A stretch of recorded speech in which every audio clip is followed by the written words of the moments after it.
Deep within the heart of the Appalachian Mountains, where the trees formed an almost impenetrable canopy and fog lingered like a ghostly veil, there lay a forgotten village called Black Hollow.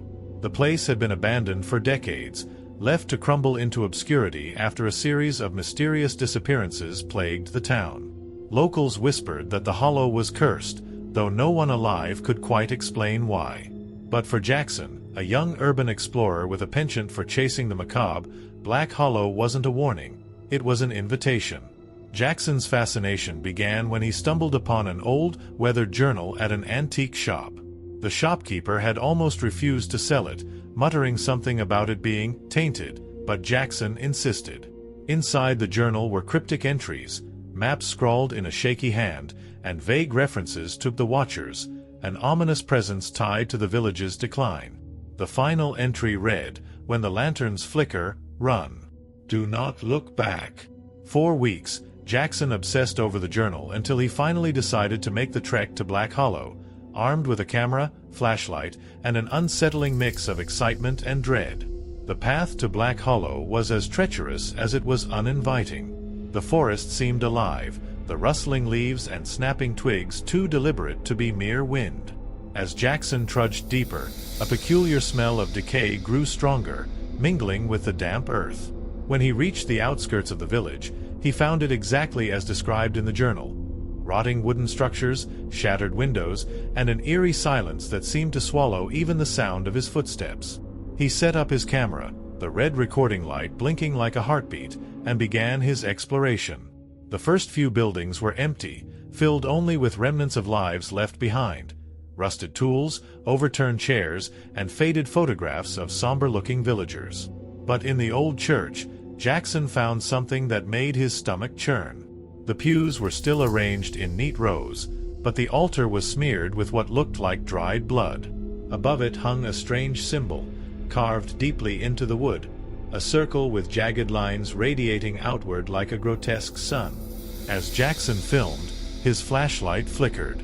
A chill ran down his spine. He laughed nervously, muttering to himself about cheap batteries, but the unease was beginning to seep in. As night fell, the village transformed. Shadows seemed to stretch unnaturally, creeping along the ground like living things. The silence was broken by faint whispers, impossible to locate but persistent enough to unsettle. Jackson told himself it was the wind, but the rational part of his mind knew better. Then he saw it, a dim light glowing in the distance, swaying gently as if carried by someone. He followed it, his camera capturing every shaky step. The light led him to a house that wasn't marked on the map. Unlike the others, it appeared untouched by time, its windows intact, its paint unchipped. Inside, the air was stifling, heavy with an unplaceable dread. The walls were adorned with more of the strange symbols, carved and painted in chaotic patterns. In the center of the room stood a lantern, its flame flickering weakly. Jackson's curiosity overpowered his fear as he approached. He reached out to touch it, but the moment his fingers brushed the cold metal, the flame extinguished, plunging the room into darkness. His flashlight refused to work, and the whispers grew louder, more insistent. They weren't words, at least, none he could understand, but they carried an undeniable malice. Suddenly, the door slammed shut behind him. Panic surged as Jackson fumbled for the doorknob, but it wouldn't budge. The whispers became a cacophony, and then he saw them. Figures emerging from the shadows, their faces obscured but their eyes glowing like embers. They surrounded him, moving with unnatural speed. Jackson's camera caught their forms, but when he reviewed the footage later, they appeared only as dark smudges, as though the lens itself refused to fully capture their horror. One of the figures stepped forward, its voice cutting through the whispers like a blade. "You should not have come." The words were distorted, echoing in Jackson's mind more than his ears. Before he could react, the lantern reignited, its flame now a deep, unnatural blue. The figures vanished, but the light seemed to crawl toward him, illuminating a trapdoor in the floor. Compelled by some force he couldn't resist, Jackson opened it and descended into a cavernous space that shouldn't have existed beneath the house. The chamber was massive, its walls lined with more of the symbols, glowing faintly as if alive.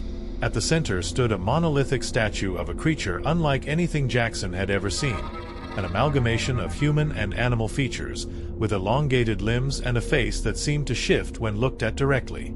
Around the base of the statue were bones, countless bones.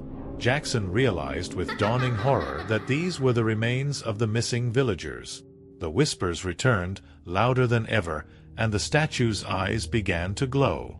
The ground trembled, and Jackson knew he had to escape.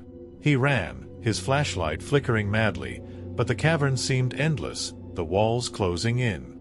Behind him, he heard the sound of heavy footsteps, impossibly fast, gaining on him.